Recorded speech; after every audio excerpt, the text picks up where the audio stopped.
I am the Whistler, and I know many things, for I walk by night. I know many strange tales hidden in the hearts of men and women who have stepped into the shadows. Yes, I know the nameless terrors of which they dare not speak. And now, the Whistler's strange story, Traveling Companion.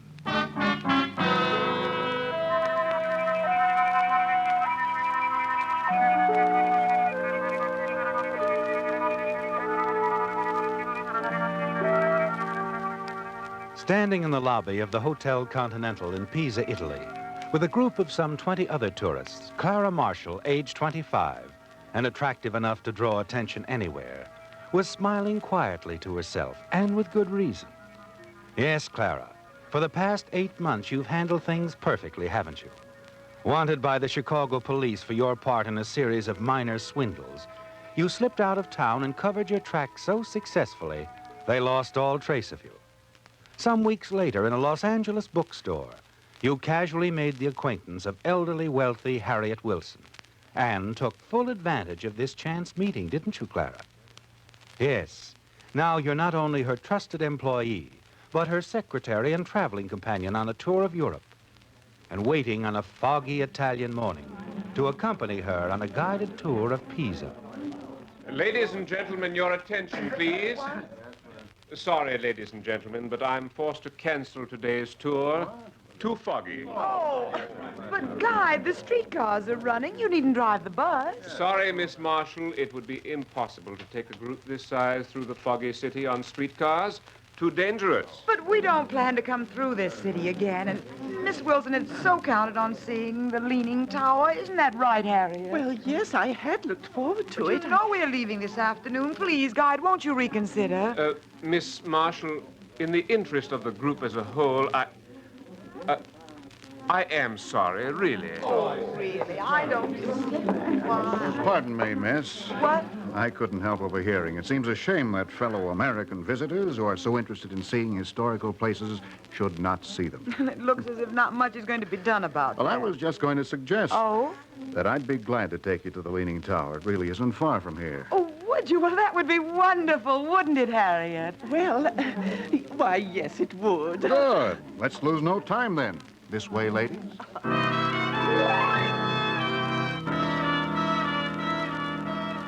You smile, don't you, Clara?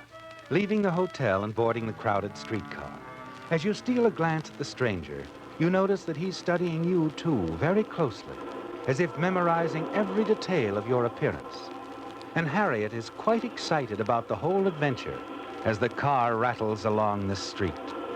Clara, just think about going through the streets of Pisa in the fog and on a streetcar. It's so thrilling. Well, it was nice of you to offer to escort us.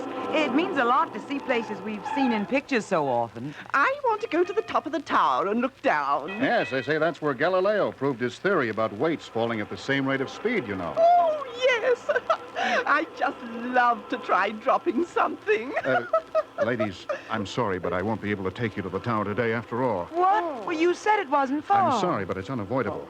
Come, let's get off at the next stop. It seems we have no choice. And in this fog. You'll be all right. Get off at the third stop in the returning car, and you'll be right at your hotel. We'll remember. I'm sorry. It's just that I have a most important engagement, and it's later than I realized. It just isn't my day. Thanks anyway, Mr. Hungate. Raymond Hungate. I'll try and see you later. Goodbye for now.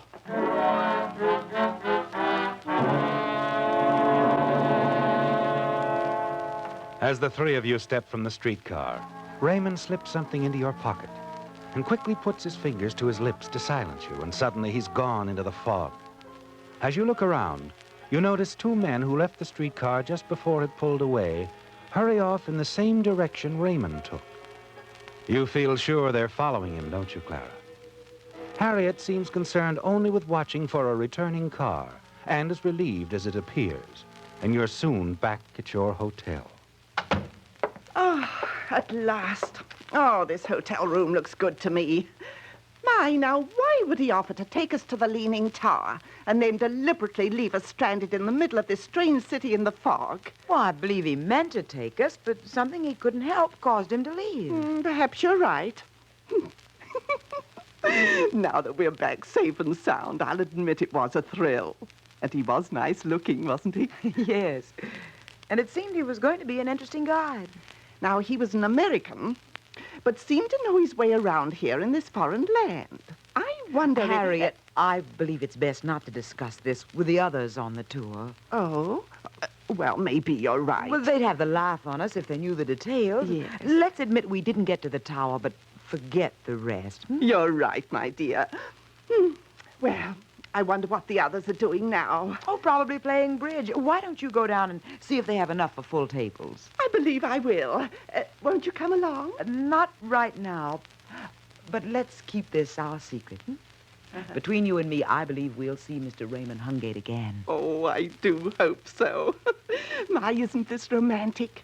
Wouldn't it be something if you met your future husband here in Italy on a foggy day? Oh, Harriet, you're going overboard. It's time you joined your friends. All right, but I like the idea anyway. You'll join us soon, dear. In a little while, Harriet, yes.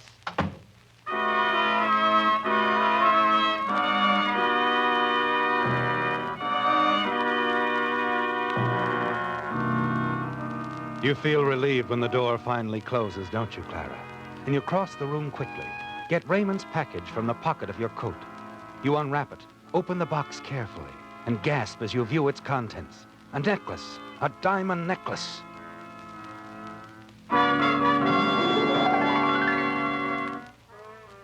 You're startled, aren't you, Clara? And you wonder if the diamonds in the necklace are real. It seems unlikely that a perfect stranger would entrust you with something so valuable. But after the tour moves on to the city of Rome, you manage to leave Harriet for a short time and seek out a reliable-looking jewelry store. I want to see if the clasp on a necklace is all right. I'll be glad to help you, miss. Here it is. Oh, my, how very beautiful. So well designed. Worth many thousands of American dollars, eh? I suppose. Ah, but it is, miss. I know. A very valuable piece. The clasps seem all right? One moment. Yes. Yes, it seems in perfect order. But it is well to be careful. Thank you so much. You see, my aunt wanted to wear it tomorrow evening, but wanted to be sure that it would be safe. I understand. Could I show you anything while you're here? Not now, thank you. But what you tell me about the necklace is most reassuring.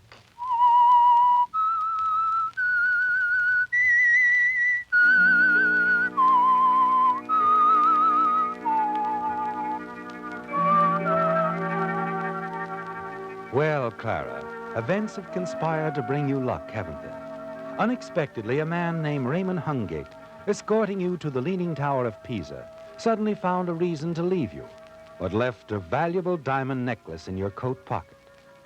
Now in Rome, you find yourself thinking about the two determined-looking men who were following Mr. Hungate. And you realize that if by chance they caught up with him, the necklace will remain yours. But shortly after leaving the jewelry shop, you suddenly become aware of someone walking at your side. You look up quickly and recognize the man you met in Pisa, Raymond Hungate. He speaks low as you near a small basement restaurant. Would you like some refreshments, Miss Marshall? After all, we have something important to discuss. All right. I think this should prove an interesting place. Table for two, please. This way. How about that one back in the corner? Very good, sir. Thank you. For now, we'd just like some coffee. Perhaps something else later on. Very good, sir. Well, have you been enjoying your trip since you were so rudely left in the fog in Pisa? Yes, but no thanks to you. I apologize. It was unforgivable to leave you stranded, but believe me, it was most necessary. So I gathered. Did your two friends that followed you off the streetcar catch up with you? No, thanks to the fog, they didn't. And I want to know, I appreciate your cooperation. Oh, think nothing of it. Your coffee, sir. Thank you. Were you satisfied that the diamonds were real? I noticed you were having the jeweler look the necklace over. Just making sure the clasp was in good condition. You would have felt rather foolish if the clerk had recognized that necklace as a stolen one. Is it? Could be. Or hadn't you guessed? But if you had known, you would, of course, have taken it to the authorities. No. No, I've thought about it, and then I thought about something else. Oh? How would you like a partner? Did you say partner? Yes, don't be so overwhelmed. You already have one, you know. Otherwise, I'd have turned the necklace over to the police. You're right. You see, it could be a convenient setup. If you're interested in stolen or black market jewelry, you'll sooner or later be suspected. Perhaps your room and luggage searched. Eventually, you'll be caught. Yes, it isn't a very pretty picture, is I'm it? serious. If someone were to take the jewels and keep them for you, someone who wouldn't be suspected, someone, say, who's just on a sightseeing tour, wouldn't your work be easier? I'm beginning to see your point. However, what about your traveling companion? She seems quite a chatterbox. Harriet? She'd be an asset. She's already set up a storybook romance for us. I'm sure she'd keep quiet about our seeing one another from time to time. Perhaps given the story that you're on some dangerous secret mission. Ah. Well, the plan might have some advantages. And how do I know I can trust two women? Haven't you already found out? For my part, I can use some extra income. I'm getting somewhat fed up playing nursemaid to Harriet Wilson. Well, I'll have to give it some thought. Meanwhile, do you want me to keep the necklace for you? Why, yes. You might as well. Partner. I thought so. And don't worry about Harriet. I'll keep her happy.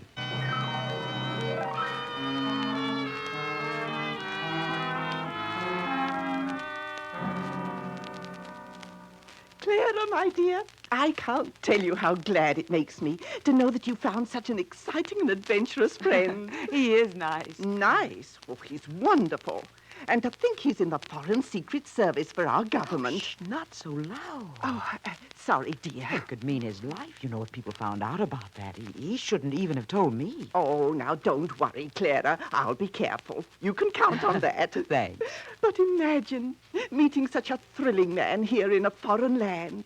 He falls in love with you, and eventually, wedding bells. Harriet, please. I'll admit Raymond is fascinating, and I'm pleased with his attentions, but, well, he hasn't asked me yet. Oh, but he will. This young man's in love with you. And you're in love with him, too. I can tell. I'm afraid you have spring fever, Harriet. Oh, you've been a changed person since you met him. You always were pleasant and nice to me, but now you seem to be up in the clouds. Maybe I am, a little, but anyway, we keep this to ourselves. Oh, yes, you can count on me.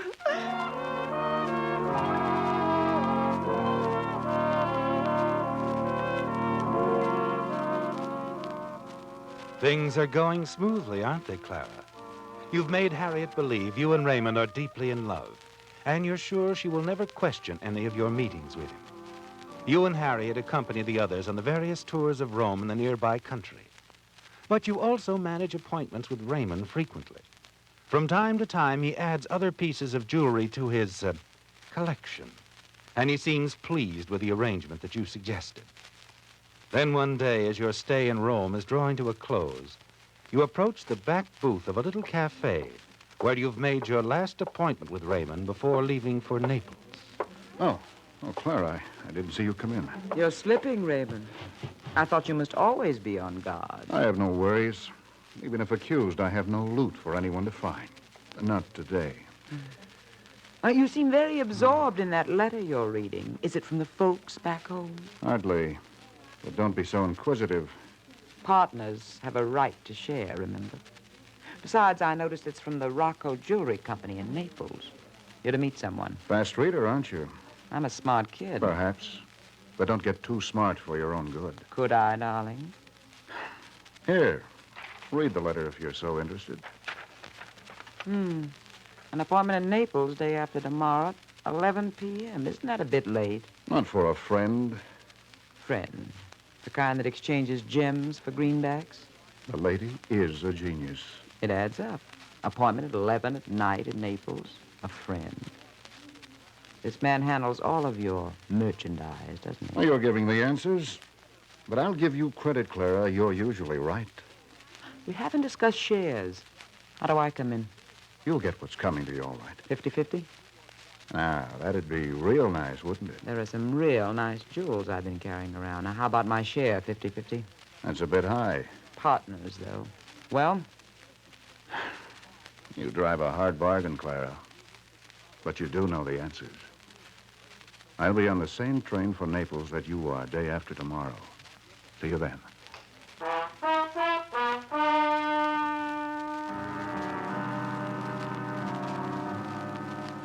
Interesting, isn't it, Clara? When you return to the United States, you'll be a rich woman. The jewels Raymond has accumulated are worth a small fortune.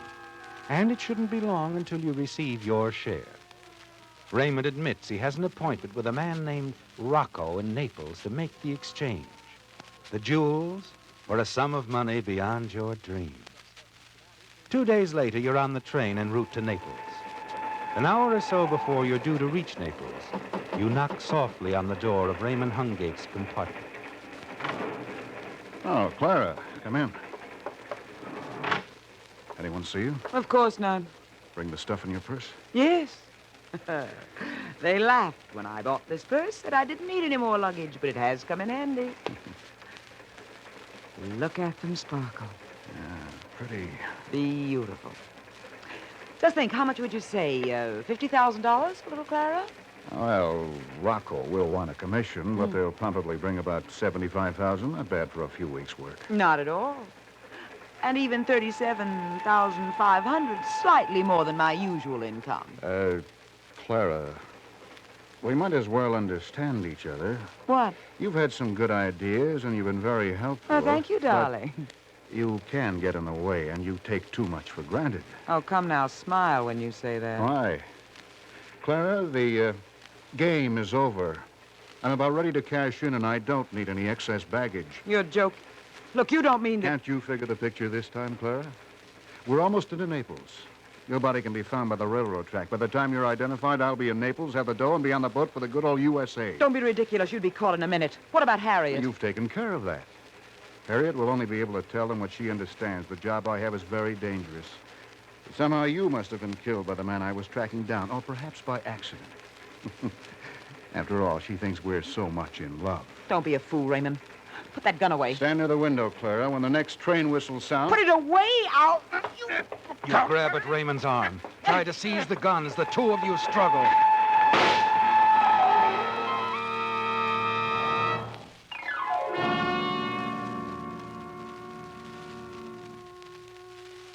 You look at Raymond Hungate, slumped on the seat. Try to realize that you've killed him. You listen, expecting to hear people come clamoring into the compartment, but no one does. You realize that your struggle and the gunshot occurred during the outside noise, and that even as Raymond planned it, no one heard a thing. You look around the compartment, open the window and toss the gun out. Then you get Raymond's letter into your purse. And of course, most important of all, you take all the gems. And now, certain that there's not a trace to suggest you're having been with Raymond, you quickly return to your own compartment. Oh, Clara, back so soon. I was just writing some postcards. Well, that's nice. Well, I'm surprised Mr. Hungate would let you leave so soon. Hmm. Oh, you seem quiet, dear. Is something wrong? I'd rather not talk about it. Oh, come now. Have you had a quarrel? Please, Harriet, let's not discuss it. But, Clara, I thought he was about to propose. There's not going to be any wedding. I can assure you I never want to see Raymond Hungate again. Oh, dear. Oh, now, you feel better tomorrow, Clara. No, I'm through. In fact, Harriet, let's get everything together so that when we get to Naples, we can get off the train right away, take a cab right to the hotel, and not wait for the rest of the tour. But, Clara... No, I mean it, Harriet. Like I said, I'm through with Raymond Hungate forever.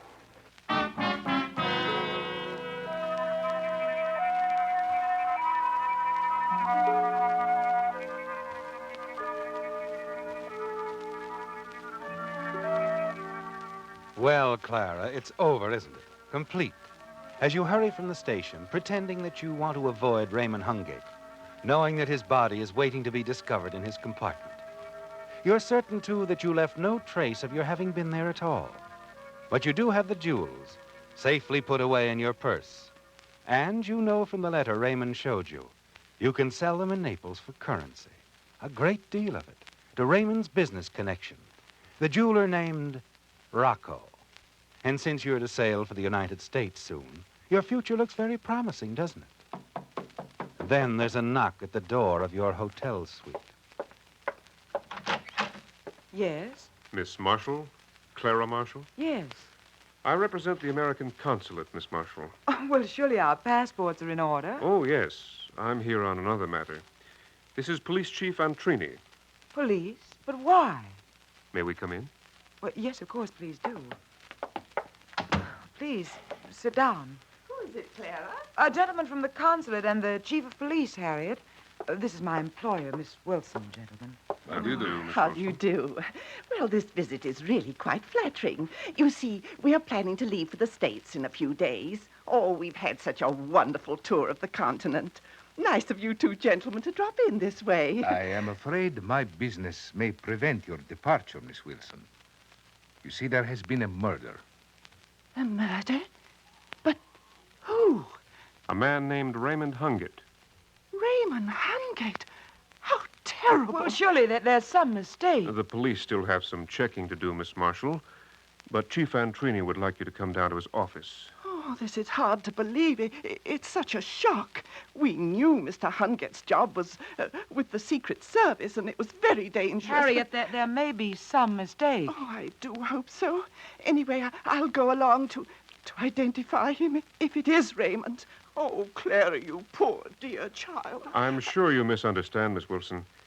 Chief Antrini is arresting Miss Marshall on suspicion of murder. Why, that's preposterous. You've no reason whatsoever to suspect me. I think we have. Well, We found Hungate's body in a compartment of a train that had just arrived in Naples. It'd been shot, and the murder weapon is missing, as well as his own identification papers. it's very interesting, Chief Antrini, but I fail to see where it concerns me. Perhaps it doesn't, Miss Marshall. All we are certain of is that Raymond Hungate had an appointment with a man named Rocco this evening to dispose of some stolen jewels. Hungate thought that Rocco was a fence. Actually, Rocco was working with the police. I still don't understand what all this has to do with me. Nothing. Unless you have the jewels. If you do, that is all we need for a conviction. If you do not, I'm sure you will not mind our searching your belongings. Suppose we start with your purse? No, you have no right to search me. Why, I hardly knew this man, Hungate. Oh, but you did. You see, we found this card in his compartment. It'd been slipped under the door. Oh, read it, Miss Marshall. Dear Mr. Hungate, I'm sure you and Clara have just had a lover's quarrel and that everything will work out all right. We'll be staying at the Imperial Hotel in Naples, Harriet Wilson. Harriet, why? I couldn't help it, Clara. You were such a romantic couple. I just couldn't let you break up. Now, Miss Marshall, your purse, please.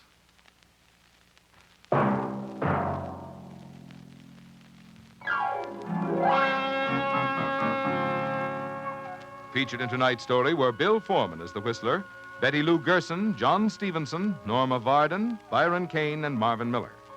The Whistler, directed by George W. Allen, with music by Wilbur Hatch, is produced under the supervision of Ed Bloodworth and transmitted overseas by the Armed Forces Radio Service. This evening's story was by Winifred Henson. The Whistler was entirely fictional, and all characters portrayed on The Whistler are also fictional.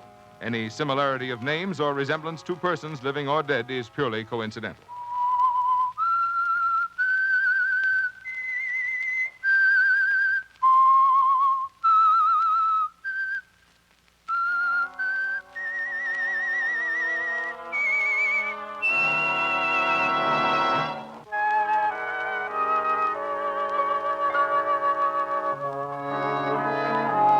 The Whistler, whose strange story you have just heard, will be back next week with another tale from his never-ending fire. This is the United States Armed Forces Radio Service.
You've been listening to the OTR Gold Network.